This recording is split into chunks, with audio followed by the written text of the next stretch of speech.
एक और भी कम्युनिकेशन स्टाइल होता है जिसको हम मैनिपुलेटिव कम्युनिकेशन स्टाइल कहते हैं। तो 4 तो आपने बताए, पैसिव, पैसिव एग्रेसिव, एग्रेसिव और फिर असर्टिव, राइट। एक मैनिपुलेटिव भी होता है, आज थोड़ी सी हम उस पर बात कर लेते हैं बिकॉज़ आई थिंक बाकी 4 तो हमने काफ़ी डिटेल में पढ़ लिए हैं, तो थोड़ा सा शायद बोरिंग भी हो जाए। मैनिपुलेटिव किस तरह का होगा कम्युनिकेशन स्टाइल? कौन कौन रिलेट कर पा रहा है कि कभी एक्टिव एडिक्शन में इस तरह किया हो, अपनी बात मनवाने के लिए फैमिली को मैनिपुलेट किया हो किसी भी तरह? तो इसके कुछ बिहेवियरल कैरेक्टरिस्टिक्स होते हैं मैनिपुलेटिव कम्युनिकेटर्स के। कौन कौन यहाँ पे वैसे आइडेंटिफाई कर पा रहा है कि maybe at some point वो मैनिपुलेटिव कम्युनिकेटर्स थे? तो सबसे पहले तो ये कनिंग होते हैं। कनिंग से क्या मुराद है? अगले बंदे की वीकनेसेस का पता होता है कि फैमिली की वीकनेस क्या है और फिर उसी वीकनेस पे प्ले करना होता है, राइट। अगर आपको पता है कि मदर इस बात पे मान जाएंगी कि मैं पूरा दिन अगर खाना नहीं खाऊंगा, और जाहिर सी बात है उनको तकलीफ़ होगी कि मैं पूरा दिन खाना नहीं खाया, तो वो एंड पे मेरी बात मान लेंगी और पैसे दे देंगी मुझे। लेकिन आप ये नहीं सोच रहे होंगे कि मदर पे क्या उस टाइम पे बीत रही है कि पूरा दिन खाना नहीं मैं खा रहा, भूखा रह रहा हूँ, नशे में जो होते हैं, ठीक। Controlling of others in an Insidious way, for example bye sulking, like वो रुस के बैठ जाना पूरा दिन, उदास नाराज़ वाली चीज़ कि बस सब जो भी बात कह रहे हैं उनसे बात नहीं करनी, इग्नोर करना, लुकिंग द अदर वे। किस किस ने ऐसे किया है वैसे? या जानबूझ के घर पे लड़ाई की है कि हमारी एडिक्शन पे बात ही ना हो सके, घर आते साथ ही कोई लड़ाई शुरू कर दी है किसी छोटी सी फजूल सी बात पे, टेस्ट वाली बात डिले हो जाए या ये बात फैमिली पूछ ना सके कि किधर थे, क्या कर रहे थे, इतनी देर से क्यों आए हो। अच्छा, asking indirectly for needs to be met, ये किस तरह पूछ सकते हैं हम? आस्किंग इनडायरेक्टली, और जो एंड रिजल्ट होता है वो ही हमने असल बात मनवानी होती है बेसिकली। तो डोर इन द फेस में अगर हमने बात मनवानी है कि मुझे सिगरेट चलाओ कर दें, तो हम स्टार्ट विद द बैंग करते हैं इस तरह कि मुझे ड्रग्स करने हैं या मुझे ये करना है, और फिर आहिस्ता करते करते फैमिली को कन्विंस कर लेते हैं कि चलो एटलीस्ट सिगरेट तो पीने थे, मैं ड्रग्स नहीं कर रहा। मैनिपुलेटिव है। और फुट इन द डोर होता है कि छोटी से स्टार्ट करते हैं, छोटी से बढ़ते एंड रिजल्ट पे जाते हैं जो हमने एक्चुअली करना होता है। इसकी कोई एग्जांपल यहाँ पे इस तरह स्टार्ट कर सकते हैं कि फ़ोन पे बात करने दें, फ़ोन पे बात होगी है, चलें एटलीस्ट उनको घर बुला लें, घर पे आ गए हैं, अब तो मुझे बाहर जाने दें, वो तो घर पे भी आ गए, आपने देख लिया है कि ठीक है कुछ भी नहीं हुआ, ख़राबियाँ नहीं हुई, तो अब मैं बाहर भी जा सकता हूँ। तो ये फुट इन द डोर है। फुट इन द डोर होता है कि छोटी रिक्वेस्ट से स्टार्ट करते हैं जो कि एक्चुअल नीड नहीं होती आपकी, एक्चुअल नीड होती है कुछ और। फॉर एग्जांपल अगर आपकी नीड है कि मैंने बाहर दोस्तों से मिलने जाना है, तो आप स्टार्ट इस तरह करेंगे फैमिली को मैनिपुलेट करना कि मैं पहले कोई अच्छा चलें फ़ोन पे बात करा दें अपनी निगरानी में अंडर सुपरविजन, फिर आहिस्ता करके घर बुला लेंगे फ्रेंड्स को कि आने दें उनको, कोई मसला नहीं है, स्लिपरी नहीं है, इस तरह नहीं है, फिर करके आप बाहर उनसे मिलने चले जाएंगे और चांसेस हैं कि फिर वहाँ से आप किसी स्लिपरी दोस्त से मिलने चले जाएँ। तो एक्चुअल नीड तो आपकी वो थी ना उस टाइम पे, वांट थी बेसिकली आपकी उस टाइम पे। और जो डोर इन द फेस है कि वो बड़ी चीज़ से स्टार्ट करते हैं ताकि फैमिली एकदम से डर जाए, और फिर अपनी एक्चुअल चीज़ पे आते हैं जो छोटी चीज़ होती है जिसका आपको होगा कि फ़ैमिली मान लेगी अब। सो बेसिकली पहले आप उनको कहेंगे कि मैंने ड्रग्स करने हैं, फैमिली तो इस पर ज़ाहिर सी बात है ना कहेगी, और फिर आहिस्ता करके आप फैमिली को ये कह सकते हैं कि चले ड्रग्स तो नहीं करा, सिगरेट तो पीने देना मुझे, और फैमिली मोस्ट प्रॉबेबली मान जाएगी उस पर सिगरेट पीने पे, और वो आपकी एक्चुअली वो चीज़ थी जो आपको मनवानी थी उनसे। बात असल मनवानी कोई और होती है, लेकिन स्टार्ट इस तरीके से करते हैं कि अगला बंदा हमारी बात मान ही जाएगा। तो यहाँ तो छोटी से स्टार्ट करेंगे या बहुत बड़ी से स्टार्ट करेंगे, दोनों चीज़ों में हम फैमिली को एकदम से स्टार्टल कर देंगे या उनको कंफ्यूज कर देंगे ताकि वो एंड पे हमारी असल बात मान लें। एक और चीज़ है मेकिंग अदर्स फील ओब्लाइज्ड और सॉरी फॉर देम।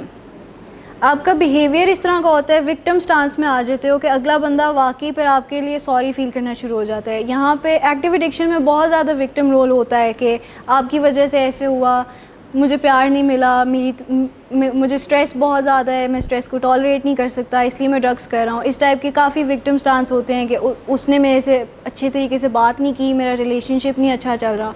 तो विक्टिम स्टांस जो है, हम इतना स्ट्रॉन्ग विक्टिम स्टांस ले लेते हैं जिसकी वजह से अगला बंदा जो है वो आमादा हो जाता है आपको सॉरी कहने पे कि I feel sorry for you, मुझे बहुत दुख हो रहा है कि आप इस तरह किसी चीज़ से गुजर रहे हैं। असल में आप मे बी उस चीज़ से गुजर नहीं रहे होते। मेरी ज़िंदगी ख़राब हो गई है दूसरों की वजह से, विक्टिम स्टांस है ना, बल्कि ज़िंदगी ख़राब हुई होती है ड्रग्स की वजह से। अच्छा, यूजेस आर्टिफिशियल टीयर्स। मगरमच्छ के आंसू। नॉन वर्बल बिहेवियर्स, ये तो पिछले तो थे वर्बल बिहेवियर्स के, हम जिस तरह के बिहेवियर्स हैं, जिस तरह की बात करते हैं। नॉन वर्बल क्यूज़ भी होते हैं कुछ, जिसमें पैट्रनाइजिंग होते हैं कि बहुत एक बंदे के ऊपर चढ़ के बात कर रहे होते हैं, अपने आप को बहुत बड़ा समझ रहे होते हैं, एनवियस होते हैं अगले बंदे के हवाले से कि उसके पास ये चीज़ है तो मेरे पास भी ये चीज़ होनी चाहिए। ऑफन हाई पिच होती है। फेशियल एक्सप्रेशन जो हैं, हैंग डॉग एक्सप्रेशन या पपी डॉग एक्सप्रेशन जो होता है कि बहुत ही मासूम सा चेहरा बना के अगले बंदे को, इससे मासूम कोई है ही नहीं, और इस तरह का मासूम चेहरा बनाते हैं, आर्टिफिशियल टीयर्स भी बीच में ले आते हैं और फिर फैमिली को मैनिपुलेट कर लेते हैं कि अब मुझे ये चीज़ मिल जानी चाहिए। अच्छा, language. You are so lucky to have those chocolates, I wish I had some, I can't afford such expensive chocolates. ये कौन सी चीज़, कौन सा बिहेवियर यूज़ हो रहा है इसमें, इस एग्जाम्पल में? विक्टिम, इसमें विक्टिम यूज़ हो रहा है कि आई can't afford such expensive chocolates. तो चांसेस आर कि आप कोई और सस्ती चॉकलेट भी तो ले सकते हैं ना। I didn't have time to buy anything so I had to wear this dress, I just hope I don't look too awful in it, fishing for a compliment. बार बार एक चीज़ को रिपीट करना कि टाइम नहीं था मेरे पास, मैं अच्छा सा ड्रेस नहीं ख़रीद सकी या ख़रीद सका। अगला बंदा ओब्लाइज हो जाता है कॉम्प्लीमेंट करने पे कि नहीं नहीं बहुत अच्छा लग रहा है ड्रेस, रीअश्योरेंस पे आ जाता है अगला बंदा, और ये हमने बेसिकली एक एक्सक्यूज़ यूज़ कर रहे होते हैं कि ये ड्रेस मैंने अच्छा ख़रीद नहीं पाया या जो भी इस तरह। अब ये तो हो गया कि आप किस तरह बिहेव करते हैं, आपकी लैंग्वेज क्या, आपके नॉन वर्बल क्यूज़ क्या है। अगला बंदा क्या फ़ील कर रहा होगा, गिल्टी किस तरह फ़ील करेगा अगला बंदा? फ्रस्ट्रेटेड, एंग्री, इरिटेटेड और अनॉयड। कि बार बार अगर हर दफ़ा ही विक्टिम स्टांस में नज़र आ रहा है कि हर दफ़ा ही अपने आप को सेल्फ ब्लेम हो रहा है या दूसरों पे ब्लेम हो रहा है और अपने आप को विक्टिम पोर्ट्रे किया जा रहा है, तो एक पॉइंट आएगा कि हम इरिटेट हो जाएंगे उससे और अगला बंदा भी गिव अप कर देगा या ये सोचेगा कि ये तो है ही ऐसा, असल में इसके साथ शायद ऐसा कोई इशू नहीं है। रिजेंटफुल, रिजेंटफुल किस तरह हो सकते हैं? मैनिपुलेटिव स्टाइल की वजह से पता होता है लेकिन कहीं ना कहीं अपने वो प्यार की वजह से मैनिपुलेट हो जाते हैं, क्योंकि फैमिलीज़ इतनी कोडिपेंडेंट होती हैं एडिक्ट्स के ऊपर, इतनी उनकी बात मानने पे आमादा होती हैं कि कहीं ना कहीं वो अपने आप को कोस भी रही होती हैं कि हम इसकी बात मान क्यों रहे हैं, लेकिन फिर एंड पे आ जाके जब कोई सिचुएशन ऐसी आती है तो बात हम फिर एडिक्ट की ही मान लेते हैं। पेरेंट्स के साथ कभी ऐसा हुआ कि बात नहीं भी माननी थी लेकिन आउट ऑफ लव मान ली उनकी बात? एक ब्रोकन रिकॉर्ड की तरह ही चलते जाते हैं ना, तो जब एक रिकॉर्ड भी ग्रामोफोन पे ख़राब हो जाता है तो वो अजीब सी जो आवाज़ आती है उससे बंदा इरिटेट और गुस्सा ही चढ़ता है ना, और फिर एंड पे आते हैं कि बंद ही कर दो इसको।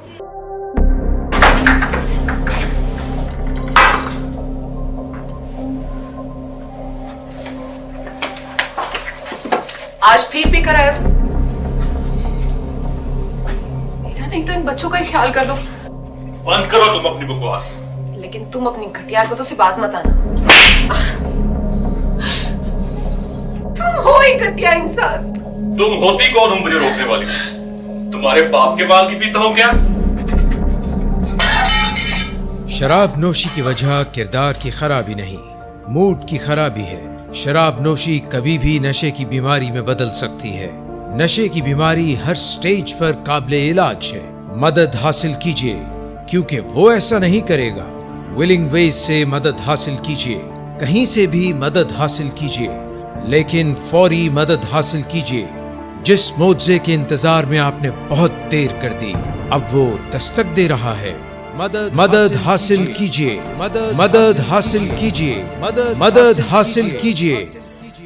जब आपको इतने ज़्यादा एक्सपर्ट्स जो जितने सालों का एक्सपीरियंस है वो अगर आपको कह रहे हैं कि स्टैंड्स फॉलो करने हैं, किसी वजह से कह रहे हैं ना, हम जो यहाँ पे ट्रीटमेंट फॉलो करते हैं उसका तो ये प्रोटोकॉल है कि स्टैंड्स फॉलो करने हैं। टेलर मेड भी तो होते हैं कुछ ट्रीटमेंट प्रोटोकॉल्स, राइट? देखें, आपकी बेहतरी के लिए टेलर किया जाता है ना इसको। हमने ये भी कहा है कि अगर पेशेंट अच्छा रवैया देगा तो हम स्टैंड्स जल्दी भी उठा सकते हैं। तो अब जब आप शुरू से ही राज़ी नहीं होंगे कि स्टैंड्स फॉलो ही नहीं करने, शुरू से ही आप कहेंगे कि नहीं मैंने सिगरेट भी पीना है, मुझे फ़ोन भी चाहिए, गाड़ी भी चाहिए, जब आप शुरू से ही ये कहेंगे तो नेगोशिएशन हो ही नहीं सकती, क्योंकि आपने कोई ग्राउंड ही नहीं छोड़ी नेगोशिएशन के लिए उस पॉइंट पे आके। हमने बात करने से मना किया है सिर्फ स्लिपरी फ्रेंड्स से, बाकी नॉन स्लिपरी फ्रेंड्स से आप बात कर सकते हैं। हम बल्कि इंकरेज करते हैं कि आप सोशलाइज़ करें, बात करें, कम्युनिकेट करें, क्योंकि हम यहाँ पे एक पूरा मॉड्यूल भी सिखाते हैं कि कम्युनिकेशन बेहतर कैसे बनानी है। स्लिपरी फ्रेंड से मना करते हैं बिकॉज आप लोग अभी वल्नरेबल होते हैं, अभी अभी बॉडी से ड्रग निकला होता है, अभी अभी ट्रीटमेंट से आउटडोर हुए होते हैं। स्टैंड्स फॉलो करने में आपको वैसे मसला क्या आ रहा है, क्या दिक्कत पेश आती है? इस मसले का हल मुझे ये है कि फ़ादर आएँ सेशन में, आके बात करें, बिकॉज़ वो काफ़ी देर से एब्सेंट हैं। तो उनको प्लीज़ रिक्वेस्ट करें कि वो आएँ ताकि ये इस फोरम पे ये बात एड्रेस हो। फ़ादर की तरफ से भी जो है इशू हम एक ही जगह पे एड्रेस करें। आपको प्रॉब्लम नहीं लगता ये कि आप सिगरेट पी रहे हैं और अभी रिसेंटली आपने घर में शीशा भी किया था, तोड़ा था, लेकिन फिर आप हमारी एडवाइस के अगेंस्ट जाते हैं ना? जब हम आपकी बेहतरी के लिए आपको कोई एडवाइस देते हैं तो यू गो अगेंस्ट इट। तो मसला तो फिर यहीं से स्टार्ट हो रहा है ना कि आप कम्युनिकेट ही नहीं कर रहे कि असल में फ़ीलिंग्स क्या है अंदर जो आपने छुपा के रखी हुई हैं। प्लीज़ इस तरह ना कहें कि वो आप पे ट्रस्ट नहीं करते। अगर वो आप पे ट्रस्ट ना करते होते ना तो वो कॉन्स्टेंटली आपको विजिलेंस में रखते। जैसे आपके भाई कह रहे हैं कि पुलिसिंग नहीं कर सकते, वो हर पॉइंट पे आपके साथ पीछे पीछे शैडो की तरह नहीं वो जाते। अगर ट्रस्ट ना होता ना फैमिली में तो वो बिल्कुल भी इस तरह आपको अकेले अनअटेंडेड ना छोड़ते, आपको फ़ोन ना देते, आपको बाहर ना जाने देते। तो ये कुछ हद तक ट्रस्ट है फैमिली का आप पे। थोड़ा सा ख़राब हो चुका है ट्रस्ट, आई अंडरस्टैंड दैट, लेकिन वो आपकी एक्टिव एडिक्शन की वजह से था, आपकी बीमारी की वजह से ट्रस्ट ख़राब हुआ था। टाइम लगता है टू रिपेयर इट। लेकिन अब जब आप अगर हमारे रिजेंटमेंट ये पाल के रखेंगे कि हमने आपका रिलेशनशिप ख़राब किया, तो I don't think that's fair, because relationship आपकी बीमारी की वजह से ख़राब हुआ था। ये फिर आपकी ख़राब नेगेटिव थिंकिंग है। बात करके, फैमिली को बता के, हम भी ये नहीं चाहते कि आप सारा पूरी ज़िंदगी अपनी फैमिली पे डिपेंडेंट है। एक पॉइंट पे आके we would want you to be independent. जो हमारे पास रिकवरिंग एडिक्ट्स आते हैं इतने इतने सालों के, डोंट यू थिंक कि वो इंडिपेंडेंट है? नहीं, you are entitled to your opinion. जो भी आप कहना चाहते हैं आप कह सकते हैं, ऐसी बात नहीं है। जो बंदा उसको जिस तरीके से परसीव करेगा, इट्स ऑन देम, राइट? अगर यहाँ से इंडोर पेशेंट्स आपकी बात को किसी भी तरीके से लेते हैं to their advantage, it's on them. जब आप शेयर ही नहीं कर रहे कि तो कॉन्फ्लिक्ट तो वही रहेगा ना। जाहिर सी बात है, फैमिली को भी बात क्लियर नहीं हो रही कि पैसे कहाँ से आते थे नशे के लिए, जो एक्स्ट्रा आपको पैसे चाहिए थे, और आप विलिंग ही नहीं है बताने के लिए, तो फिर कॉन्फ्लिक्ट रिजॉल्व हो ही नहीं रहा। कॉन्फ्लिक्ट वहीं का वहीं खड़ा है। और एहतशाम साहब ने फैमिली को कहीं पे भी ये नहीं कहा कि बिल्कुल भी पैसे नहीं देने। कुछ अरसे बाद तो हम कह ही देते हैं कि पैसे देना शुरू कर दें, या कहते हैं ना कि बिज़नेस करा दें, इनको पढ़ा दें, पढ़ाई करा दें, जो भी। वो किस वजह से खाली किए हैं, मुझे समझें कि किस वजह से खाली किए हैं। आपने वापस जाना था तो आपने वो पैसे यूज़ करके बिज़नेस करना था आगे, या इमीडिएट लाइफ एंजॉय करनी थी? और लाइफ एंजॉय करने की आपकी डेफिनेशन क्या है? आपकी बॉडी आपको परमिट ही नहीं कर रही कि आप ड्रिंक कर सकें ऑन एंड ऑफ। आपका डिजीज़ ही आपको परमिट नहीं कर रहा। As soon as you take one sip of that alcohol, आप वापस अपने पैटर्न में चले जाएंगे उसी वक्त। इवेंचुअली ड्रग ऑफ चॉइस पे भी जाएगा, राइट? स्टार्टिंग तो ऐसी होती है ना। डिजीज़ कॉन्सेप्ट क्या कहता है? क्या आपकी बॉडी अनफिट है ना, अब आप ड्रग नहीं कर सकते हैं फिर से। ड्रग करेंगे बीमारी वहीं से स्टार्ट होगी। प्रोग्रेसिव बीमारी है, जहाँ पे छूटी थी उसी पॉइंट पे आएगी। एक उस छोटे से ड्रग से एक पॉइंट पे आके मज़ा नहीं मिलेगा, इवेंचुअली ड्रग ऑफ चॉइस पे जाएंगे और फिर और क्राइसिस आना शुरू हो जाएंगे। जब आपको फ्रीडम इमीडिएटली दी जाए फ्रीडम, तो आपने जाते साथ ही आप कह रहे हैं आपने लाइफ एंजॉय करनी थी, और लाइफ एंजॉय करने में आपकी जो डेफिनेशन आहिस्ता आहिस्ता करके आपका जो बीमार दिमाग है उसने यही सोचना था कि ड्रग्स करने, यही सोचना था ना आपके बीमार दिमाग ने। जितनी मर्ज़ी आप कोशिश कर लें, क्रेविंग तो होनी थी ना, और क्रेविंग होनी थी तो आपने इवेंचुअली ड्रग पे जाना था। तो किसी वजह से आपके फ़िलहाल पैसे रोके गए थे ना। ये तो नहीं हमने कहा कि पूरी ज़िंदगी के लिए पैसे नहीं देने। अभी तो आपने कहा है कि मैं इंडोर था और मेरे सारे अकाउंट्स खाली कर दिए और मुझे नहीं बताया मेरे चेक बुक्स कहाँ हैं। आपको मिला लेते तो आपने क्या सजेशन दिया था? आपने उनको कहना था कि खरीदो खाली अकाउंट्स, रख लो चेक बुक्स अपने पास। शाम सर, ट्रस्ट रीगेन करना होता है ना, ओवरनाइट तो नहीं ट्रस्ट आ जाएगा। और जब आपके रवैये इस तरह के होंगे कि फैमिली आपको वापस ट्रस्ट ही नहीं कर पा रही, तो फिर ये कहना कि हमारी वजह से, जिस वजह से भी इस तरह हो गया कि फैमिली अब आपको ट्रस्ट नहीं कर रही है, तो आई थिंक ये गलत है। This is not fair. तो अब से आगे आप किस तरह का एक्शन शो कर सकते हैं फैमिली को, जिससे आप फैमिली का ट्रस्ट वापस रीगेन कर सकते हैं?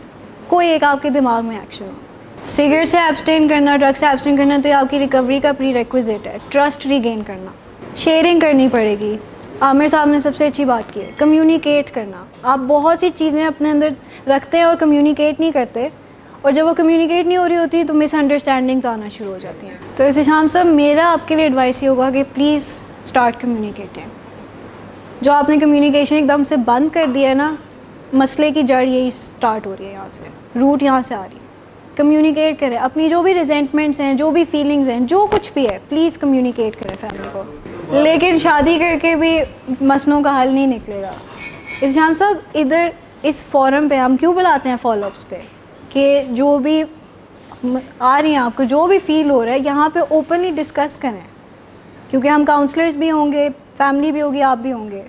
डिस्कस करें, इधर ही रह के जो भी है इशू को रिजॉल्व करें। तो कल प्लीज़ फादर को लेके आएँ, ठीक है, और फिर कल इस पे बात करनी है।